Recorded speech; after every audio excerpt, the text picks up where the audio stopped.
요한복음 11장 36절에서 38절 말씀 봉독합니다. 요한복음 11장 36절에서 38절 말씀 같이 봉독합니다. 이에 유대인들이 말하되 보라 그를 얼마나 사랑하였는가 하며 그 중에 어떤 이는 말하되 맹인의 눈을 뜨게 한 이 사람이 그 사람은 죽지 않게 할 수 없었더냐 하더라. 이에 예수께서 다시 속으로 비통히 여기시며 무덤에 가시니 무덤이 구리라 돌로 막았거늘. 아멘. 아멘.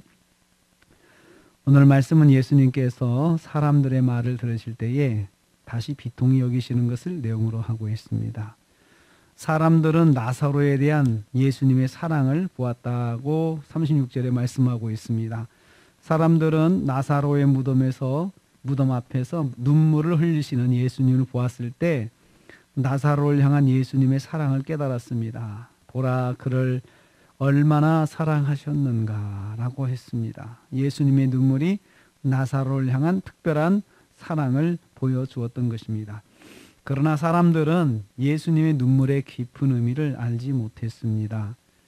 이미 죽은 자가 되어 돌아오지 못할 나사로에 대한 슬픔의 눈물로 보았습니다. 그렇지만 주님의 눈물은 그런 눈물이 아니었습니다. 부활의 생명을 가지고 나사로의 영혼을 사랑하시는 예수님의 마음을 알지 못했습니다. 우린 여기서 깨닫습니다. 예수님이 함께 하실 때는 예수님만의 계획이 있으십니다. 그래서 우리는 무엇이든지 우리가 보는 것으로만 예수님을 판단하지 말고 예수님께서 내가 생각하는 것보다 더 깊은 뜻이 있으실 것이다. 계획이 있으실 것이다.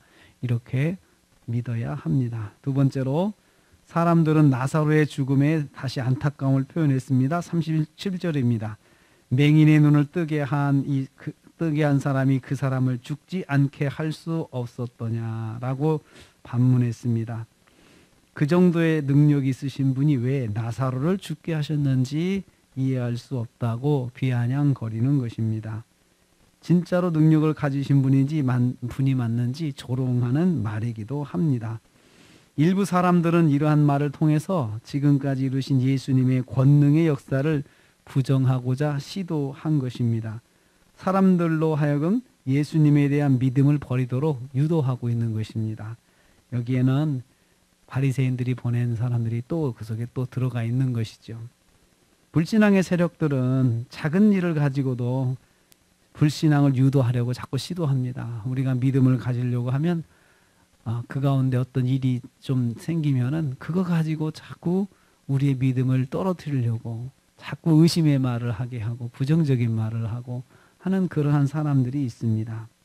모든 일을 주님의 뜻이 있으신 줄 믿어야 불신앙이 틈을 볼 수가 없습니다. 그래서 모든 일을 주님 뜻이 있으실 거야 라고 내가 먼저 믿고 내가 믿음을 서야지, 그렇지 않으면 불신앙이 확 치고 들어옵니다. 의심이 치고 들어오고, 그래서 우리가 어떤 일을 만났을 때 자꾸 넘어지게 만드는 그러한 그 마음의 미혹들이 항상 있습니다. 마귀가 그것을 틈타는 것입니다. 세 번째로 예수께서 다시 비통히 여기시며 무덤으로 가셨습니다. 다시 속으로 비통히 여기셨다 했습니다. 38절 말씀입니다. 마음속으로 다시 한번 깊이 탄식하셨습니다. 바로 앞에서 일부 사람들이 한 말에 대해 예수님의 반응입니다. 그들의 불신앙의 깊은 고통과 슬픔을 느끼신 것입니다. 이 사람들이 정말 걱정해서 그렇게 말을 한 것이 아니고 예수님을 비아냥거리고 예수님에 대한 신뢰를 자꾸 깎아내리려고 하는 그런 말을 했을 때 예수님께서 그들의 불신앙의 깊은 고통과 슬픔을 느끼신 것입니다. 속으로 여기셨다 했습니다. 사람들을 나무라거나 논쟁하지 않으시고 마음속으로 안타깝게 생각하신 것입니다. 그 사람들은 대놓고 예수님을 조롱하잖아요. 그런데 거기에 대해서 예수님께서 그 맞대응을 하시지 않으신 거예요. 속으로 비통해 하시면서 또 그 사람들을 대놓고 책망하거나 그 사람들하고 논쟁하거나 그러질 않으셨죠. 자신의 능력을 입증하기 위해서 자신이 예수님께서 가지신 그런 그 하나님이신 걸 입증하기 위해서 그 사람들하고 설전을 벌이거나 그러지를 않으셨습니다. 대신 예수님은 무덤으로 가까이 가셨습니다. 무슨 일을 하실 것으로 보이신 것입니다. 돌로 막혀있는 굴 앞에 서셨습니다. 사람들의 시선이 예수님께 모아졌을 것입니다. 뭐 하려는 거지? 라고 생각을 했을 것입니다. 예수님은 탄식과 비통함을 가져오는 불신앙을 만나도 감정적으로 흥분에 빠지지 않았습니다. 극하게 주님께서 화를 내신다든지 분해하신다든지 저것들이 나를 무시한다라고 생각을 하신다든지 그렇게 하지 않으시고 주님의 계획대로 나사로의 무덤 앞에 이렇게 서신 것입니다.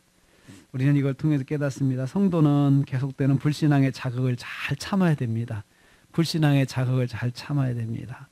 그래서 우리로 하여금 자꾸 믿음의 불신앙으로 자꾸 떨어지게 만듭니다.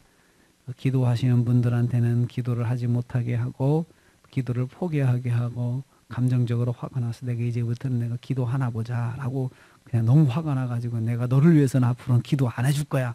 저 사람을 위해서 내가 앞으로 기도를 안 할 거야. 너무 화가 나가지고 또 그렇게 할 수가 있거든요. 근데 주님께서는 계속되는 그런 불신앙의 자극들을 넉넉하게 이기셨어요. 넉넉한 사랑으로 마음을 이기시고 주님의 계획대로 진행하는 것을 봅니다.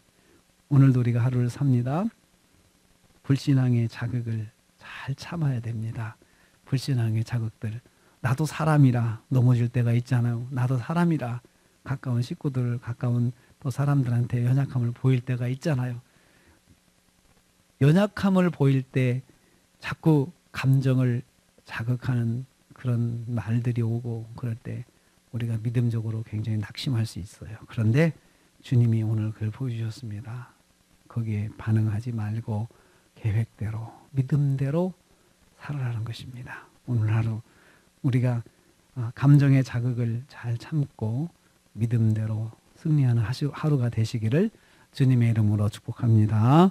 주님 감사합니다. 다시 비통히 여기시며 나사로의 무덤 앞에 서신 주님, 사람들의 조롱거리고 비아냥거리는 말도 뒤로 넘기시고 주님의 계획대로 진행하시는 것을 보았습니다.